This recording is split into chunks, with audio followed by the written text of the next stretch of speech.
보니까 근데 논의를 할 때 국회 특위에서도 네. 그렇고 자 15% 올리는 거 그래 좋아. 조금씩 올려보자. 근데 그러면 소득 대체율도 올려줘야지 국민들이 받아들이지 않을까 해서 소득 대체율도 그럼 40이 아니라 50으로 올리자 이런 얘기들도 하더라고요. 그 얘기로 인해서 저희가 한 6년째 허송세월을 하고 있는데 이 자료는 지금 공적영 강화 차원에서 국민형 급여를 더 올릴 수 있다는 거 아니에요? 보험료를 더 올리면 이게 네. 이제 왜 이런 식으로 받아들여지냐면 네.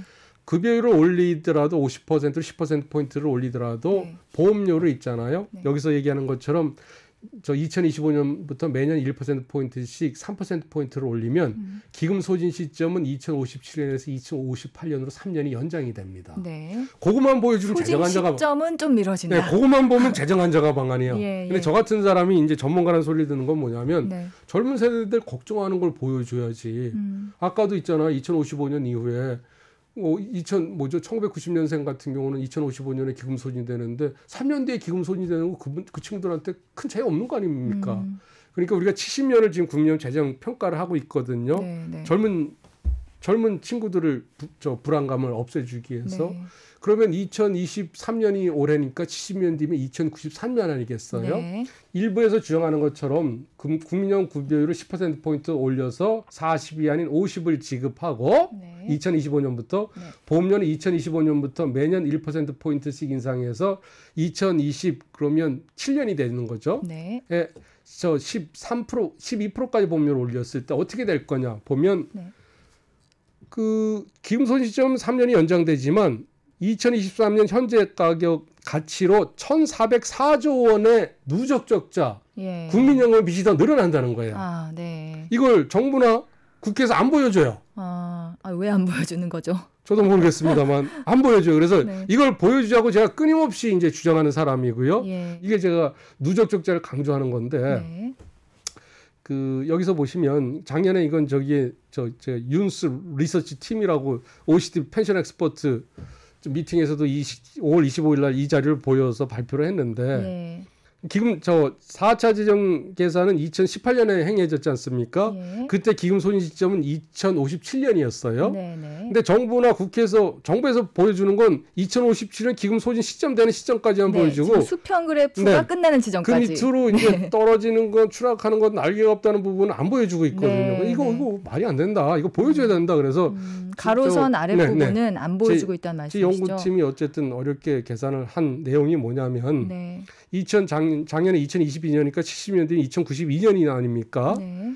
그때까지 국민연금 누적 적자가 2경 3천조가 넘어가요. 그건 경상가. 경상가니까 2022년 현재가로 환산해 보면 이게 7,750조인가 7,750조가량 7,700조가 넘습니다. 경단위까지는 현재가로. 아니고 현재가로는 네. 7,700조 누적 적자가 늘어난다는 거죠. 이걸 네. 정부나 국회가 안 보여줬어요. 네.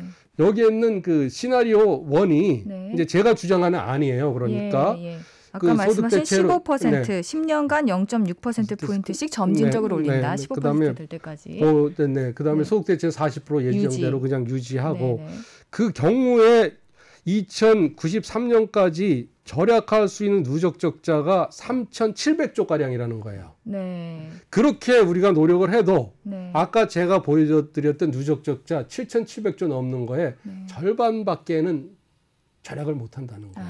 네네. 그 절반 한 3,700조는 그렇게 우리가 고통스럽게 재정 안정화 조치를 취해도 결국 후세대 미래세대 부담으로 넘어간다는 거죠. 네. 그런데 우리가 이 정도도 못 하겠느냐. 조금 네. 빚을 줄여주는 네.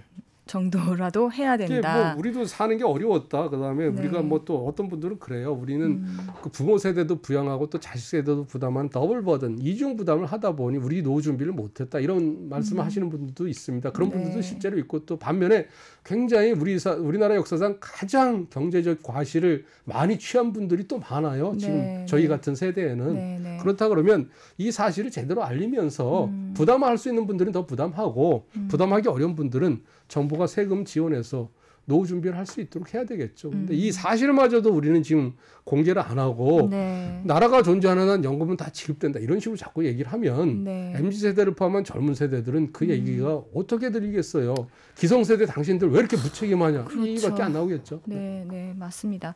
그러면 어쨌든 연금 개혁 서둘러야 하는데 지금 최근에 복지부 장관은 이제 다니면서 공개석상에서도 올해 10월에는 5차 안을 개혁안을 그러니까 내놓겠다 얘기하고 뭐 의지가 확고하다. 이렇게 얘기를 하시는데 지금 10월이면은 몇 달 안 남은 거라고 전 생각이 드는데 진행 상황은 어떻습니까?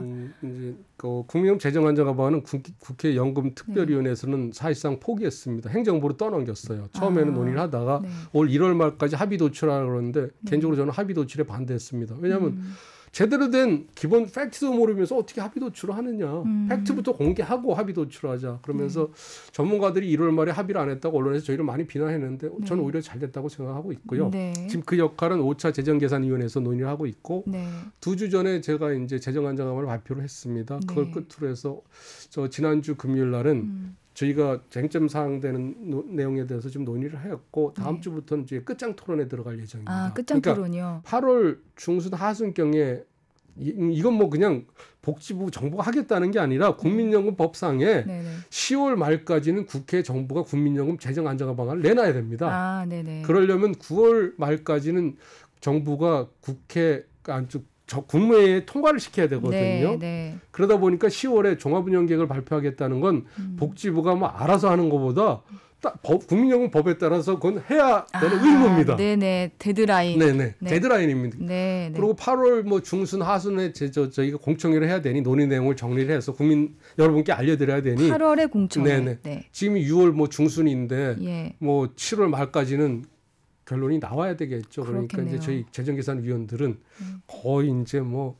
굉장히 치열한 논의를 통해서 뭔가 합의를 좀 도출해야 될 것 같고 이번에 이제 며칠 전에 이틀 전인가 조경 복지부 장관께서 환경 밀레니엄 포럼에서 말씀을 하신 게 굉장히 고무적인 것 같아요. 네, 네. 지난 정부에서는 국민들이 싫어한다고 법률 안을 여러 개 안 내겠다는 안을 4개를 얘기를 내다 보니까 하셨더라고요. 네. 이걸 누가 정부에서 안을 하나 안 내고 이걸 정치권에서 통과시켜라 그래도 할까 말까 하는데 맞아요. 안을 4개를 주면 잘 됐다고 그러고 우리도 모르겠다고 그냥 넘어갈 거 아닙니까? 근데 네. 조경 장관께서 이 말씀을 지키셔야 될 텐데 뭐 그분 의지대로 되는 건 또 아니니까 세상이. 근데 환경 밀레니엄 그 포럼에서 이분이 말씀하신 게 굉장히 의미가 있는 게 2가지입니다. 네. 하나는 가급적 안을 최소화시키겠다. 네. 단일화인이 될지 아니면 네. 2개 정도. 그러면 그만큼 개혁할 가능성이 높아지는 거죠. 그다음에 기금 소진 시점 1, 2년 연장하는 건 이건 제대로 된 계획이 아니다. 아. 근본적인 제대로 된 계획을 해야 된다. 이 말씀 2가지를 하셨어요.